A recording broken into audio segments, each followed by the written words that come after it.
I built a massive insurance business with several hundred licensed agents. But if you asked me at the start, I would have told you I had no idea what I was doing. I was not successful until I learned that you never grow if you don't know how to pretend. Today, I'll show you why being an imposter instead of an expert actually works. In fact, Sartre's existentialism puts it perfectly.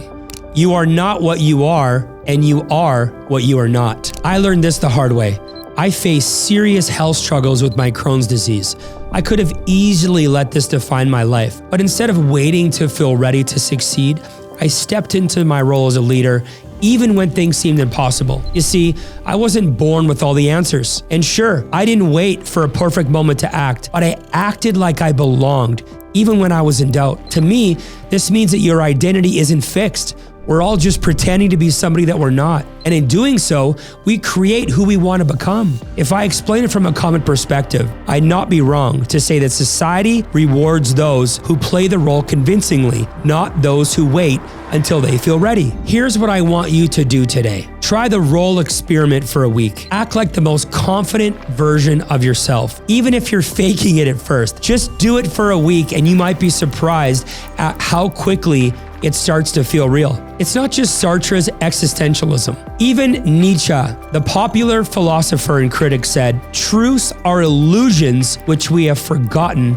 are illusions." Think about that for a second. The rules we live by, the ones that say that you need a certain degree or a fancy title, are just the man-made constructs. They were created by people no smarter than you and me, and yet we all follow them like they're gospel. If I share my story, I didn't start with the qualifications or the title. In fact, I started with a willingness to learn, adapt, and show up.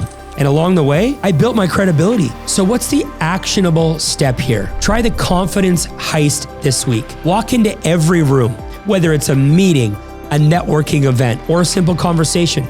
Believe me, it's the quickest way to shift how others perceive you. Now, before I ask you a question, if you'd like to go deeper into concepts like this that nobody's talking about but should be, tap the subscribe button below. Coming back to the question, have you ever noticed how the smartest people in the room are often the ones who feel like they don't belong there? It's not because they're not qualified or capable.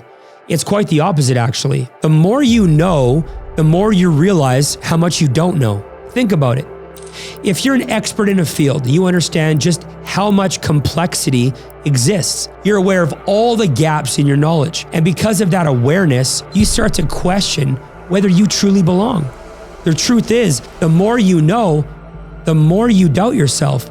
And that feeling of doubt often convinces you that you're an imposter. So, here's what I want you to do today.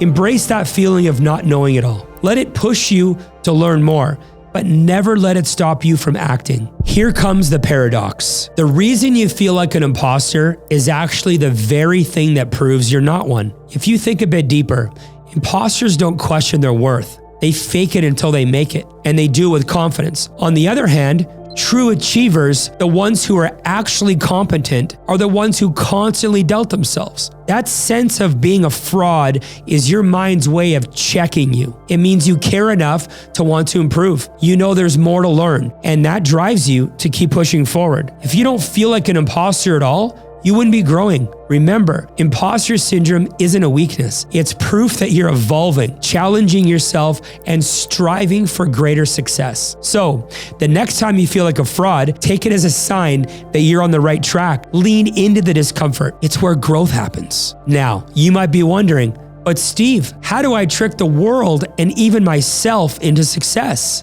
It's simple. You just have to start acting like you've already achieved it. You see, the world doesn't reward you for how much you know.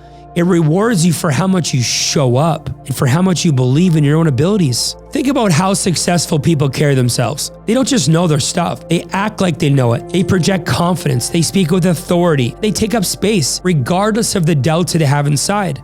So, what's the secret? The trick is to shift from the waiting until you feel ready to acting as if you already belong. When you act like you're already the person you want to be, the world starts to respond in kind. And at that point, you don't have to wait for perfection to succeed. Instead, you can start trying to fake it till you make it approach. Step into every room, every situation, or every challenge like you already have the answers. It's the quickest way to accelerate your success. I know. Mastering your mindset, stepping in your potential, and overcoming the doubts that hold you back. It can all feel overwhelming, like you're on this journey alone. Well, you don't have to be. I have mentored countless people to break through imposter syndrome, take action, and build success, the success they've always wanted. Whether you're looking to level up your career, build a business, or achieve financial freedom, I have the tools and the support to make it happen. If you're ready to step into your true potential and start living the life you've always dreamed of, tap the link on the screen or in the description below, and let's talk about how we can work together to make it a reality.